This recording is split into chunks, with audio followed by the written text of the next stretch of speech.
ગુરુ આપણા સૌરમંડળનો સૌથી મોટો ગ્રહ છે. તે એક ગેસ છે અને તેની આબોહવા અને રચના અન્ય ગ્રહો કરતાં ઘણી અલગ છે.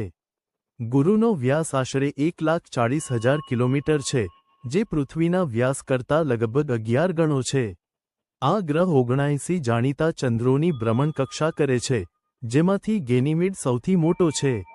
ગુરુની લાક્ષણિકતાઓ કદ અને સ્થાન. ગુરુ સૂર્યથી પાંચમો ગ્રહ છે.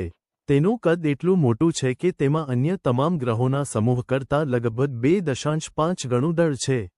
વાયુયુક્ત વાતાવરણ. ગુરુનું વાતાવરણ મુખ્યત્વે હાઇડ્રોજન અને હિલિયમથી બનેલું છે. તેની સપાટી પર કોઈ ઘન જમીન નથી, અને તે તેના રંગબેરંગી વાદળો અને વિશાળ તોફાનો માટે પ્રખ્યાત છે. મહાન લાલ ડાઘ. ગુરુમાં મહાન લાલ ડાઘ નામનું એક વિશાળ તોફાન છે. આ તોફાન છેલ્લા 350 વર્ષોથી સક્રિય છે અને ગ્રહના કદ કરતાં લગભગ 3 ગણું છે.